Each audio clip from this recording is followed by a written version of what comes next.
साधन राज्य में दो ही ऐसे हैं जो बिना भाव के आपका परम कल्याण कर देंगे। एक तो भगवान नाम महाराज और दूसरे संत महाराज। तुम्हारा भाव बने न बने, उनकी बात मान लो, उनके घेरे में बने रहो। दो ही ऐसे हैं जो बिना भाव के भी तुम्हें परम पद दे देंगे। एक तो नाम महाराज, भगवान का नाम, और दूसरा संत महाराज। संत कृपा करे तो घोर पापी को भी महात्मा बना दे, और बना दिया। बहुत से ऐसे प्रसंग हैं।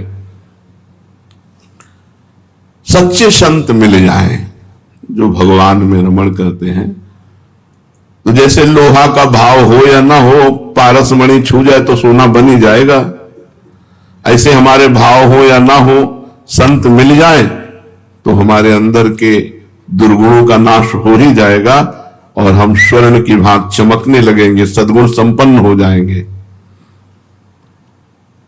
तो सच्चे संत कैसे मिले, क्या करें जिससे हमें सच्चे संत मिले और उनसे हमारा कल्याण हो? तो देखो, सच्चे संतों की जमात नहीं होती, भीड़। सच्चे संतों की जमात नहीं होती, तथापि आपकी प्रबल श्रद्धा और उत्कंठा हो कि मुझे सच्चे संत मिले, तो भगवान आप पर कृपा करें पहले, फिर आपको सच्चे संत मिलेंगे। जब द्रवहि दीन दयालु राघो तो साधु संगति पाइए। संतों का संग ऐसे नहीं है। जब आपकी प्रबल श्रद्धा और चाह हुई या प्रबल पुण्य पल एकत्रित हुआ तो भगवान की कृपा हुई और फिर तुम्हें साधु समागम मिला। सच्चे संत भगवान की कृपा से मिलते हैं। संत मिलन की तीव्र आकांक्षा करो, भगवान से पुकारो कि आप सच्चे संत का हमें संग दे दो। संत मिलन के लिए भगवान से प्रार्थना करो, आराधना करो। जब भगवत कृपा हो जाएगी, या तुम्हें वहां पहुंचा दिया जाएगा या वो संत तुम्हारे पास स्वयं आ जाएंगे और तुम्हारा परम कल्याण हो जाएगा। संत मिलन का मतलब है परम कल्याण हो जाना। अब निश्चित भगवत प्राप्ति हो जाएगी, क्योंकि अब मोहि भाव भरोस हनुमंता, बिनु हरि कृपा मिले नहीं संता, जो प्रभु मोहि अनुग्रह कीन्हा, तो तुम आए दरस दीना। अब निश्चित भगवत प्राप्ति होनी है, क्योंकि संत समागम मिल गया। सच्चे महात्मा का दर्शन, स्पर्श, श्रवण, उनके समीप कुछ क्षण निवास करना, बैठना, उनका एकांत में स्मरण करना, अमोघस्य निश्चित भगवत प्राप्ति करा देगा। संत दर्शन, संत संभाषण, संत सहवास, संत स्मरण एकांत में निश्चित भगवत प्राप्ति करा देगा। ना पहचानने पर भी केवल दर्शन के फल स्वरूप से मनुष्य के सारे पाप नष्ट हो जाते हैं। संत दरस जिम पातक टरई। आप जानते नहीं सच्चे महापुरुष, लेकिन देख लिया तो उनके देखने मात्र से आपके पाप नष्ट हो जाएंगे, अज्ञान का नाश हो जाएगा और भगवत प्राप्ति का राह, जो भगवत प्राप्ति का मार्ग है, वो पुष्ट होने लगेगा अनजाने में। और कहीं जानकर श्रद्धा पूर्वक तब तो क्या कहना है। तो आप बताइए, क्या संत दर्शन का फल है पाप नष्ट हो जाना? संत दर्शन का फल है संत बन जाना। सही माने में संत दर्शन का फल है संत बन जाना। बाहर से भले संत न बने, लेकिन अंदर से वो संत बन जाता है। अनजाने में यदि किसी को संत समागम मिल जाए तो संत के प्रभाव से उसके पाप नष्ट हो जाएंगे, अवगुण नष्ट हो जाएंगे और उनमें संतों के गुण प्रकाशित हो जाएंगे। संतों के गुण प्रकाशित हो जाएंगे। संत के अंदर जो भागवतिक परमाणु होते हैं, वो दर्शन करने वाले, स्पर्श करने वाले, संभाषण करने वाले, जो संत से बातचीत कर ले तो उसके भजन का उस दिन का छठा हिस्सा उसे मिल जाता है, बातचीत करने वाले को। ये हमने सिद्ध महापुरुष से सुना है कि अगर संत तुमसे बातचीत कर ले तो उस दिन का, एक दिन का भजन का छठा हिस्सा तुम्हें प्राप्त हो जाएगा। तो संत के अंदर जो भागवतिक परमाणु होते हैं वो उस काम करते हैं। वो सामने वाले को देखा, बातचीत की, स्पर्श किया, या पास बैठा, या प्रसाद कुछ, उससे उसके अंदर के परमाणु बदल जाते हैं और वो आगे चलकर संत ही बन जाएगा। भेष भले न रखे, उसकी स्थिति साधुतामयी होगी, उसका स्वभाव संतमय होगा। लोग कहते हैं कि संतों की चरण धूल सिर पर लगाओ, ये क्या है, इसका क्या महात्मा है? संत की चरण धूल सिर चढ़ाने की तो बात रही दूर, यदि उनके चरणों का चिंतन कर लो तो तुम्हारा कल्याण हो जाएगा। फिर उनके चरणों के स्पर्श की हुई यदि धूल माथे पे चढ़ गई तो तुम्हारा प्रारब्ध बदल जाएगा, भाग्य बदल जाएगा, अंतःकरण शुद्ध हो जाएगा और निश्चित तुम भगवत प्राप्ति के अधिकारी बन जाओगे यदि संत चरण धूलि सर पर धारण करोगे। रघुगण को यही उपदेश किया जड़ भरत जी ने कि न तपस्या से, न वेदाध्ययन से, न यज्ञों से, न सूर्य चंद्र की उपासना से, न गृहस्थ धर्म के पालन से, ये जो मैं उपदेश कर रहा हूं ये केवल महापुरुषों की चरण धूलि से जागृत होता है। रघु गणित तपसा न याद न चेजया न निरूपणाद गृहाद्वा न छंदसा नैव जलाग्न सूर्यो बिना महात्पाद रजोभिषेकम। संत चरण धूलि अंतःकरण को शुद्ध करके भगवत साक्षात्कार करा देती है। और फिर श्री जी की चरण धूलि, जो रज शिव सनकादि की आचत सो रज शीश चढ़ाओ, इसीलिए कहते हैं वृंदावन की रज माथे पे लगाओ, पूरे शरीर पे अभिषेक करो, लोटो इस रज में, तुम्हारे भाग्य बदल जाएंगे, तुम्हारा मंगल हो जाएगा। संतों की वाणी की बड़ी महिमा है, इसका क्या प्रभाव है? संत वाणी सीधा परिवर्तन करती है, सीधा सुना और परिवर्तन होने लगा। देखा बाद में, मिले बाद में, वर्षों पहले गलत आदतें छूट गई, गंदी बातें छूट गई, आप में अच्छी बातें आ गई, बाद में संत से मिले। वाणी का सीधा स्पर्श हृदय में और परिवर्तन, यह संत वाणी का प्रभाव है। जो जितना पहुंचा हुआ उतनी जोर की वाणी काम करेगी, सुनते ही हमारा हृदय परिवर्तित हो जाएगा। अगर कहीं हम उनको देख सकें, सामने बैठकर उपदेश सुन सकें और उसका मनन कर सके तो कहना ही है क्या है। लेकिन केवल अगर हमने सुन भी लिया है तो उसका फल होगा दुर्गुणों का नाश और सद्गुणों का प्रकाश। संत वाणी अमोघ है। आज तक किसी का भी कल्याण हुआ है तो संत वाणी से हुआ है। मति कीरति गति भूति भलाई, जब जेहि जतन जहां जे पाई, सो जानो सत्संग प्रभाव, लोकहु वेद न आनो पाओ। अगर किसी की मति गति कीरति सब विशुद्ध हुई है तो संत वाणी से हुई है। सत्संग क्या है? जिन भोगों से हमारा अंतःकरण मलिन हुआ, दुष्ट विचार हमारे हृदय में आते थे, उससे हमारा अंतःकरण मलिन हुआ। सत्संग की पहचान है कि तुम्हारा मलिन करने वाला अंतःकरण के जो भोग हैं और जो दुष्ट विचार हैं उनका नाश हो जाए तो आपका सत्संग हुआ, नहीं तो बत्संग है। सत्संग नहीं हुआ वो बत्संग है, वो केवल बातें हैं। जिस वाणी के श्रवण से अंतःकरण मलिन करने वाले जो विषय भोग हैं, गंदे भोग हैं, उनका त्याग हो जाए, दुष्ट विचारों का त्याग हो जाए तो जानो सत्संग हुआ है। अगर ये नहीं तो फिर सत्संग नहीं हुआ। विषय और भगवान, एक तरफ भगवान एक तरफ विषय। माया का प्रभाव, भगवान का विस्मरण, विषय का स्मरण। सत्संग का प्रभाव, विषयों का विस्मरण और भगवान का स्मरण। हमारा प्रभु के साथ सत संबंध है, उसी में स्थित हो जाना सत्संग है। मैं भगवान का भगवान मेरे। सत्संग का फल क्या है? अंतःकरण को बिगाड़ने वाले भोगों का त्याग, दुष्ट विचारों का त्याग और भगवान से अपनापन हो जाना, मैं भगवान का, भगवान मेरे। सत्संग का स्वरूप क्या है? इसके दो स्वरूप हैं।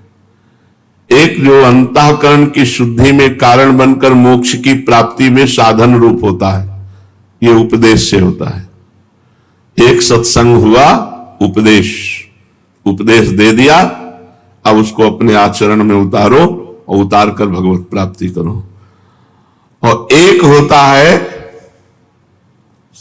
संत संग, वो हुआ सत्संग, उपदेश का।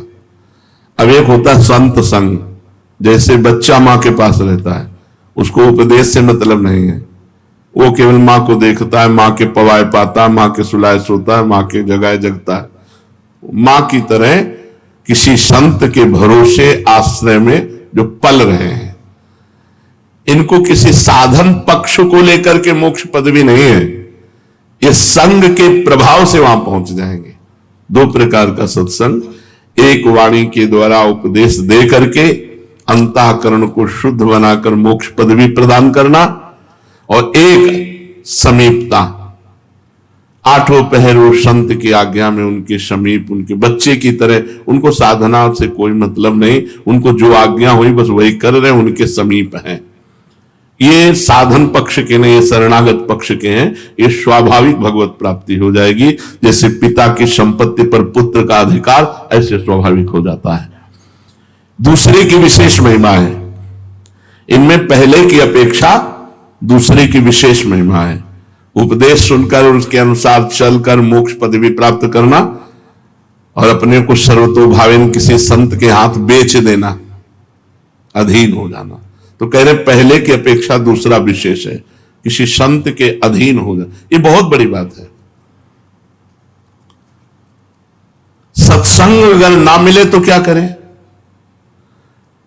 बड़े सौभाग्यशाली हैं जिनको सत्संग मिलता है। सुतदारा धन लक्ष्मी पापियों के घर होए, संत समागम हरि कथा तुलसी दुर्लभ। ये साधारण बात नहीं जो बैठ करके आप भगवत चर्चा सुनते हैं, ये बड़े अहोभाग्य, भगवान की बड़ी कृपा की रोज हमें भगवत चर्चा कथन श्रवण का सौभाग्य मिलता है। यदि सत्संग ना मिले तो क्या करें? बड़ा संभव समस्या आ गई। अब भगवान नाम के बिना जीवन अधूरा है, भजन ही है, और भजन न हुई संग बिनु, और भजन बिना नहीं प्रेम, भजन बिना प्रेम नहीं, और साधु संग के बिना भजन नहीं। तो ग्रंथों का आश्रय ले। दूसरा उपाय है कि जैसे हम भागवत पढ़ रहे तो व्यास देव जी, सुखदेव जी इनका संग कर रहे, हम गीता जी पढ़ रहे तो भगवान का संग कर रहे हैं, हम कोई वाणी पढ़ रहे हैं संत की तो उन संत का संग कर रहे हैं, ग्रंथों का सहारा लें। वैसे तो प्रगट बात है, लेकिन जिनको प्रगट में संत संग ना मिले तो फिर ग्रंथों का सहारा लें, खूब ध्यान पूर्वक ग्रंथों को पढ़ें, उसके अनुसार चलें। अगर कोई ग्रंथ के उपदेश से या संत के उपदेश से नाम का ही जप करने लगे और नाम का ही ध्यान करने लगे, फिर आगे चलकर उसको किसी की जरूरत नहीं, वो नाम ही उसको सही रास्ता बताता जाएगा, नाम ही उसके गलत आचरण मिटाता जाएगा, और नाम ही भगवत प्राप्ति करा देगा। नाम में रुचि होने तक जरूरी है शास्त्र और संत। जिसकी नाम में रुचि का मतलब होता है जी नहीं सकता बिना नाम के, अब उसके लिए कोई जरूरत नहीं, कोई मिले या ना मिले, क्योंकि जो संत संग का फल है वो उसे मिल गया। सब साधन कर यह फल सुंदर, प्रभुपद पंकज प्रीति निरंतर। निरंतर भगवान में स्थिति है चिंतन के द्वारा, तो अब वो खुद महापुरुष हो गया है। अब उसे किसी मार्गदर्शक की आवश्यकता नहीं, क्योंकि नाम भगवान विराजमान है उसके हृदय में। कुसंग क्या है? जिस व्यक्ति के संग से नाम छूट जाए, बुरे आचरण अच्छे लगने लगे, बुरे आचरणों में प्रवृत्ति होने लगे, भगवान का भजन छूट जाए, वो व्यक्ति, वो वातावरण, वो परिस्थिति, वो वस्तु, वो विचार, इन सबको त्याग दे। जिस व्यक्ति, वातावरण, परिस्थिति, वस्तु, विचार के संग से भगवान का चिंतन छूट जाए, बुराई अच्छी लगने लगे, उसी का नाम कुसंग है। जाके संग कुमति मति उपजय, करत भजन में भंग, तजोरे मन हरि विमुखन को संग। दो बातें बताई, कुमति मति उपजय, बुरे भाव, और भजन का भंग हो जाना। जो अभंग भजन चाहिए निरंतर, वो रुक जाना। भजन छूट गया और गंदे विचार आ गए, किसी वस्तु के खाने से, या किसी वातावरण से, या किसी व्यक्ति से, या किसी परिस्थिति से, वो सब कुसंग है। वो व्यक्ति, वस्तु, परिस्थिति, विचार, वो सब कुसंग है जिसके संग से भजन छूट जाए और भोग अच्छे लगने लगे। भगवान की ओर से चित्त वृत्ति हटे जिसके संग से, भोग विषयों में रुचि बढ़े जिसके संग से, वो कुसंग है। यही पहचान है, कुसंग की पहचान है। भोगों में रुचि बढ़े और भगवान से चित्त वृत्ति हटे, कुसंग हो गया। चाहे वो वस्तु का हो, चाहे व्यक्ति का हो, चाहे पदार्थ का हो, चाहे परिस्थिति का हो। बहुत सावधान रहना। हमें वो खाना नहीं, वहां जाना नहीं, वो देखना नहीं, उससे बोलना नहीं, उससे संबंध नहीं रखना जिससे भजन छूट जाए। जाके प्रिय न राम भय देही, तजिए ताहि कोटि बैरीशम, यद्यप परम स्नेही। चाहे वो हमारा कितना प्रिय रिश्तेदार क्यों न हो। तो कुसंग का प्रभाव क्या है? मनुष्य को उन्नति के मार्ग से पतन के मार्ग में पहुंचा देना। संग के अनुसार मन बनता है और मन से आचरण होते हैं। तो जब कुसंग होता है तो मन गंदा हो जाता है, फिर मन गंदे विचार प्रकट करता है, फिर गंदे आचरण बनते हैं, दुर्गति हो जाती है। कुसंग का सीधा फल है दुर्गति। इसलिए मनुष्य को कभी नीच का संग नहीं करना चाहिए। नीच माने पतन मार्ग वाले। जो पतित गंदी बातें करे, प्रपंच की बातें करे, भोग की बातें करे, भगवान से विमुख होने की बात करे, वो चाहे कोई भी हो, दूर से ही उसका संग त्याग कर देना चाहिए। साधु और असाधु में अंतर क्या है? बहुत बड़ा अंतर है। असाधु के संग से मोह बढ़ेगा और साधु के संग से ज्ञान बढ़ेगा। असाधु के संग से भोग बुद्धि बढ़ेगी और साधु के संग से योग बुद्धि बढ़ेगी। भगवान में योग।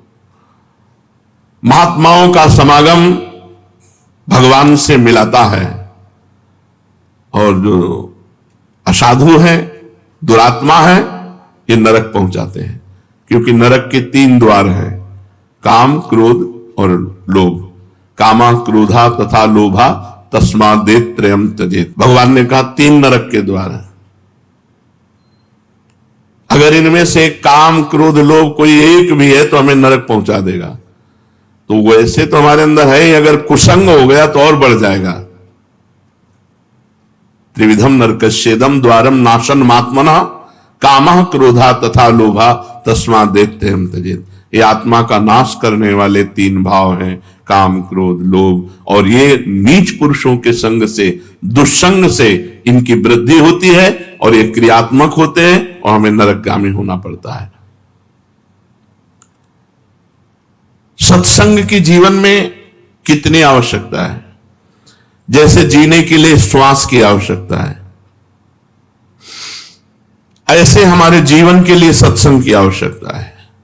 सत्संग नहीं मिला, 2 मिनट में ऐसी वृत्ति हुई, गंदा काम किया, आजीवन जेल, आजीवन जेल। बस 2 मिनट संभालना था बुद्धि को, नहीं संभाल पाए और ऐसा कृत्य हो गया, ऐसे आचरण हो गए कि थू थू और संसार में चले ऐसा क्यों हुआ? क्योंकि सत्संग से रहित बुद्धि है। जीवन में जैसे जीने के लिए हमें श्वास की जरूरत है, ऐसे ही हमें सत्संग की जरूरत है। सत्संग की, बिना सत्संग के मनुष्य पशु है, राक्षस है, जो मन में आया सो कर रहा है।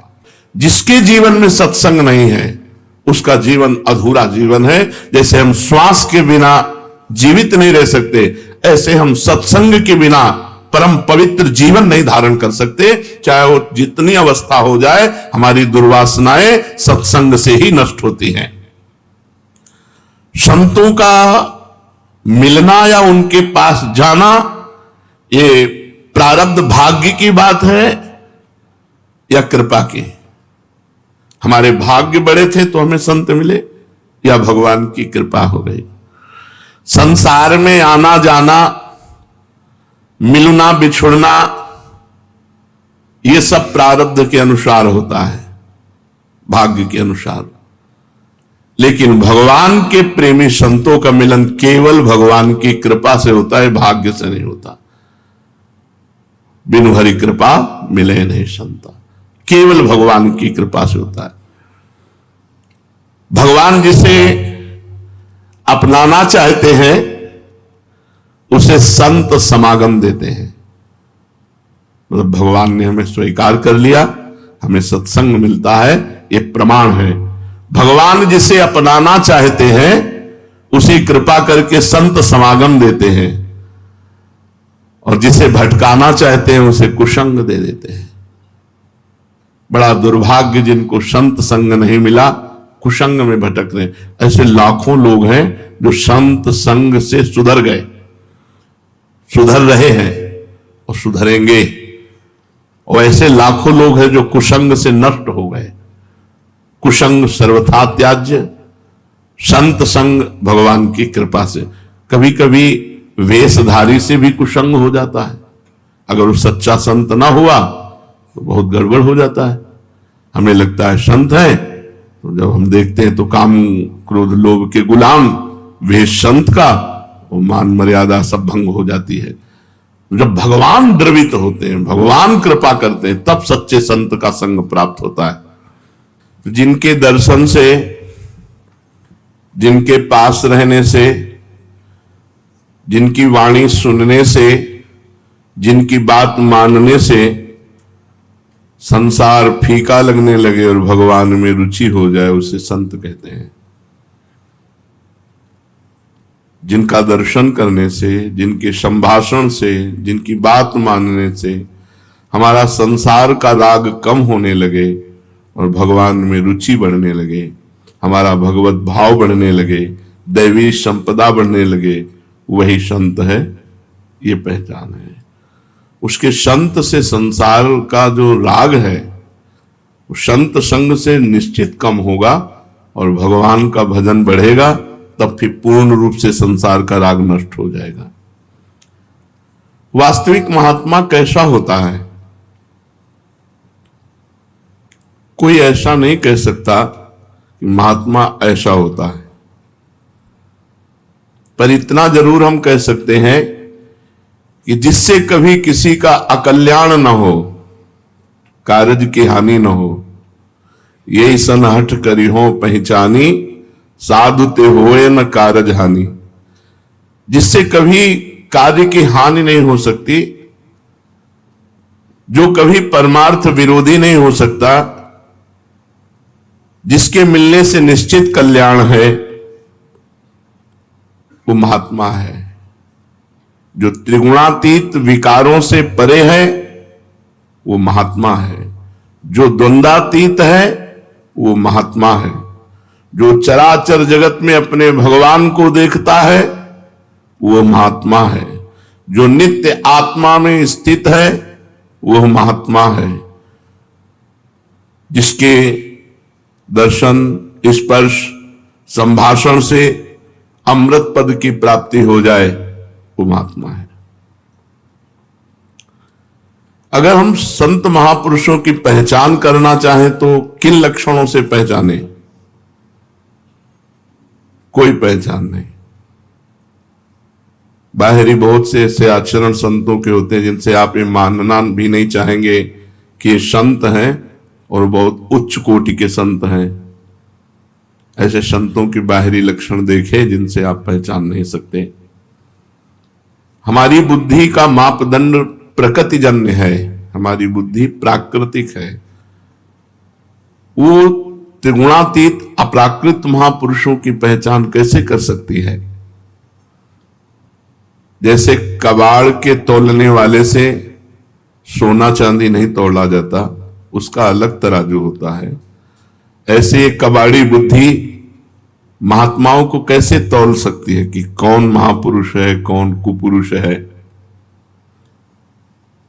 पर इतना जरूर हम कहते हैं कि सच्चे महापुरुष का यदि अनजाने में भी संग हो जाए तो निश्चित उसे भगवत प्राप्ति होगी।